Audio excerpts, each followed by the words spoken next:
हर एक देश के लिए संविधान काफी महत्वपूर्ण है, क्योंकि संविधान की वजह से ही लोकतंत्र बची रहती है। भारत का संविधान विश्व के किसी भी गणतांत्रिक देश का सबसे लंबा लिखित संविधान माना जाता है।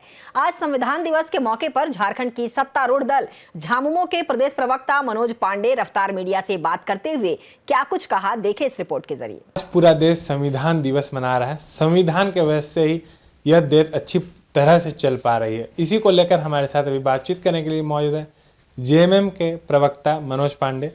सर, आज संविधान दिवस के मौके पर क्या कुछ कहना चाहेंगे, क्योंकि संविधान को लेकर वर्तमान समय में बहुत सारे पार्टी के द्वारा, आप लोगों के द्वारा भी स्टेटमेंट आता है कि संविधान को खतरा पहुंचाई जाती है समय समय पर वर्तमान केंद्र सरकार के द्वारा। आज के अवसर पर क्या कहेंगे?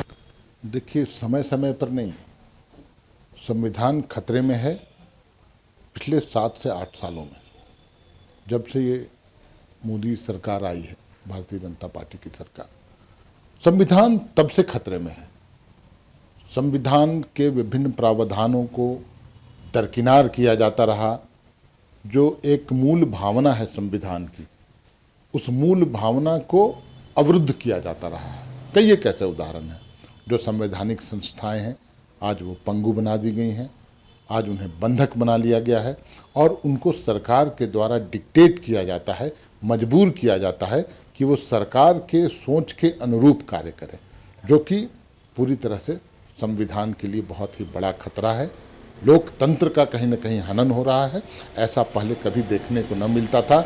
आज आज़ादी के 70 साल बाद भी इन 8 सालों में जो संविधान को चुनौतियां दी गई या संविधान पर खतरा जो दिखता है, वैसा पहले कभी नहीं दिखा।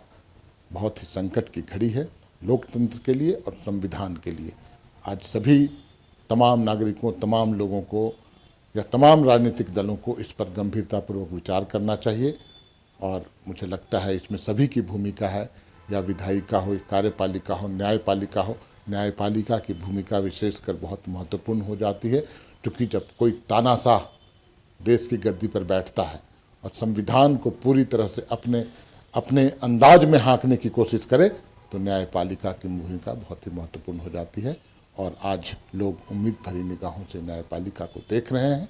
मौजूदा परिस्थिति में न्यायपालिका ही इन पर अंकुश लगा पाएगी और संविधान की रक्षा कर पाएगी। इसी उम्मीद के साथ हम लोग आगे ये सोच रखते हैं कि इन लोगों पर नकेल लगेगा, संविधान की रक्षा होगी, लोकतंत्र जिंदा रहेगा इस देश में। प्रधानमंत्री के द्वारा लगातार ये बयान आती रहती है कि भाजपा ही सबसे ज़्यादा संवैधानिक जो दृष्टिकोण है उसको बरकरार रखती है, संविधान को मानने वाली पार्टी भाजपा ही है। देखिए, वो क्या बोलेंगे, वो तो डिफेंड करेंगे ना अपने कुकृत्यों को। कुकृत्य मैं इसलिए बोल रहा हूँ कि आज हम देख रहे हैं कि एक गृह राज्य मंत्री इस देश का, जिस पर आरोप है उनके पुत्र ने ही उनकी गाड़ी से पूरी भीड़ को रौंद दिया। 7 से 9 लोग की मृत्यु हो गई घटनास्थल पर, और आज भी वो संवैधानिक पद पर बने हुए हैं। वो आरोपित हैं, उन पर भी आरोप है।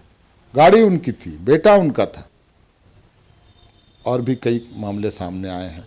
उत्तराखंड में भाजपा के पूर्व मंत्री के बेटे के द्वारा जो करतूत की गई और साक्ष्य मिटाने का जो प्रयास किया गया, बुलडोजर चला दिया गया, उस लड़की की हत्या कर दी गई, क्या कार्रवाई हुआ उस पर? तो पूरी तरह से संविधान को अपने हिसाब से हाँकने का काम ये लोग कर रहे हैं।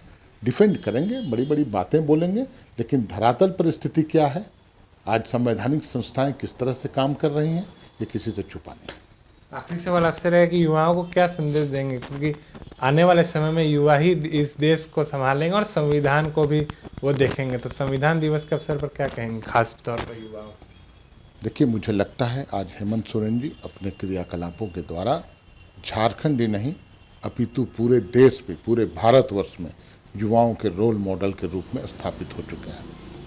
हर युवा को आगे बढ़कर आज हेमंत सोरेन जी जिस तरह से मुकाबला कर रहे हैं सांप्रदायिक शक्तियों का, तानाशाह सरकार का, और जो एक सौतेला व्यवहार संघीय ढांचा में झारखंड के साथ हो रहा है, उसका प्रतिकार जिस स्तर पर कर रहे हैं, ठीक है, वो मुख्यमंत्री हैं, सरकार की तरफ एक लड़ने का जज्बा दिखता है, लेकिन वही जज्बा आज तमाम युवाओं को अपने अंदर समाहित करना होगा और सरकार के तमाम ऐसी कारगुजारियों का विरोध करना होगा अपने अपने स्तर पर, चाहे जो सड़क पर उतर के करें, विभिन्न प्लेटफॉर्म पर, विभिन्न सेमिनारों में, और भी कई एक ऐसे स्थान हैं जहाँ पर ये प्रतिकार किया जाना चाहिए और धीरे धीरे वो दिखेगा।